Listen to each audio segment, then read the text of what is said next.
Hai semua, kembali lagi dengan saya Ruth Kurnianti Sitorus dari Prodi Administrasi Publik Bilingual dengan NPM 208520058 dari Fakultas Ilmu Sosial dan Politik dengan mata kuliah Pengantar Teknologi Informasi dengan dosen pengampu Ibu Ria Ukur Ginting, SSI, MCS. Di sini saya akan menjelaskan bagaimana paradigma administrasi publik. Untuk itu, stay tune terus di channel YouTube aku. Paradigma administrasi publik terbagi atas 5, yaitu paradigma pertama yaitu membahas tentang dikotomi politik administrasi yang dibentuk pada tahun 1900 sampai 1926. Paradigma 1 ini dipublikasikan dari buku Frank J. Goodnow dan Leonard D. White.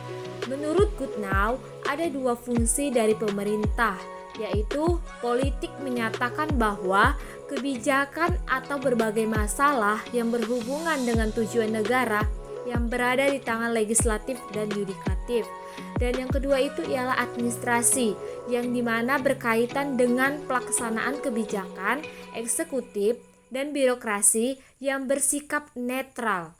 Goodnow juga menyatakan bahwa administrasi merupakan kajian dari birokrasi pemerintah, sedangkan politik merupakan kajian daripada legislatif dan yudikatif.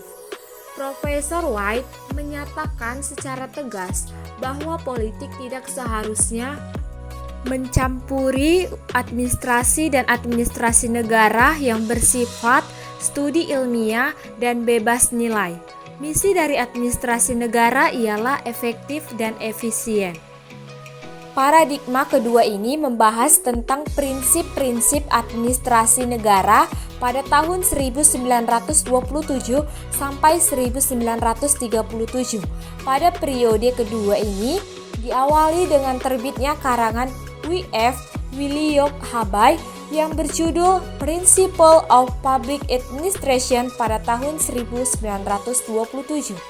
Pada masa itu ada prinsip-prinsip administrasi yang bersifat universal atau bebas waktu, ruang, dan nilai. Prinsip-prinsip administrasi ini berlaku dalam setiap lingkungan administrasi lainnya, tanpa memandang segala macam faktor budaya, lingkungan, organisasi, dan misi. Luther Gulick dan Lyndall Urwin mempromosikan 7 prinsip organisasi, yaitu planning, organizing, staffing, directing, coordinating, reporting, budgeting. Yang dimana bagi Gulick dan Urwin itu prinsip administrasi itu sangat penting. Pada paradigma kedua, kajian fokus sangatlah penting pada lokus. Selanjutnya ialah paradigma ketiga, yang dimana membahas tentang administrasi negara sebagai ilmu politik pada tahun 1950 sampai 1970.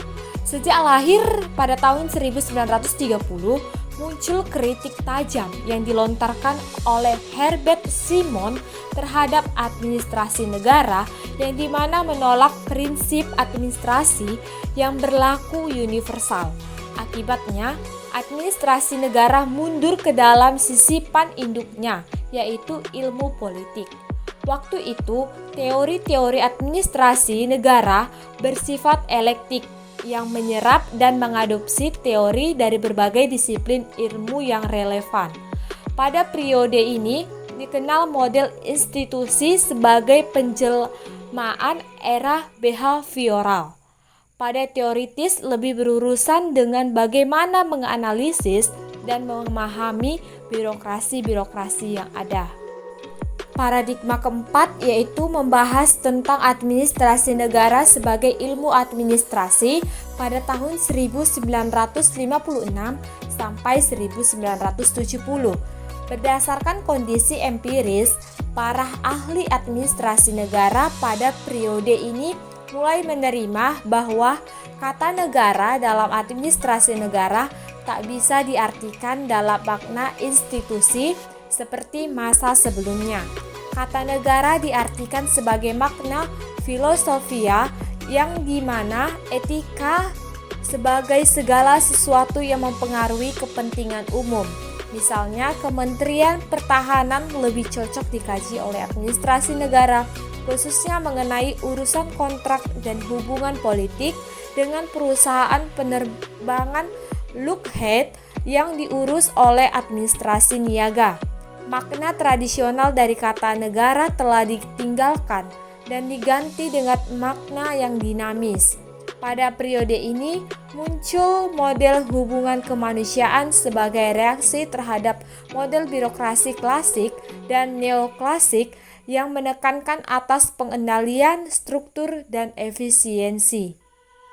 Di saat ini, muncul perkembangan lahirnya administrasi negara baru yang membahas tentang fenomena-fenomena efisiensi, efektivitas, soal anggaran atau teknik-teknik administrasi. Sebaliknya, administrasi negara baru sangat memperhatikan teori-teori normatif, filosofi, dan aktivisme. Hal ini banyak membahas tentang nilai-nilai, keadilan, etika, perkembangan para anggota secara individual dalam organisasi, dan masalah-masalah yang luas seperti urbanisasi, teknologi, dan kekerasan, dan ada juga penekanan dari segi moral. Selanjutnya paradigma 5, yang dimana membahas tentang administrasi negara sebagai administrasi publik pada tahun 1970. Model ini mengadopsi pendekatan ilmu ekonomi tentang adanya pilihan, mendorong kompetensi, persaingan, kreativitas, dan orientasi pada kualitas pelayanan publik. Selain itu juga menganalisis model hubungan kemanusiaan yang menekankan nilai-nilai kepuasan pekerja, perkembangan pribadi, martabat dengan pilihan publik yang menekankan nilai-nilai keadilan sosial. Selanjutnya itu membahas tentang spirit entrepreneurship dalam pemerintah atau Osborne dan Gaebler yang dibentuk pada tahun 1992, membahas tentang yang pertama itu tentang terobosan, yang kedua itu kreativitas, yang ketiga itu menjawab kompetensi, yang keempat itu ialah bentuk pemerintahan modern, yang kelima itu ialah praktik beberapa pemerintah daerah yang sukses. Contohnya yaitu pemerintah Provinsi Gorontalo, Kabupaten Jimbrana, Bali. Terima kasih. Semoga video kali ini sangat bermanfaat untuk kalian. Terima kasih. Dah.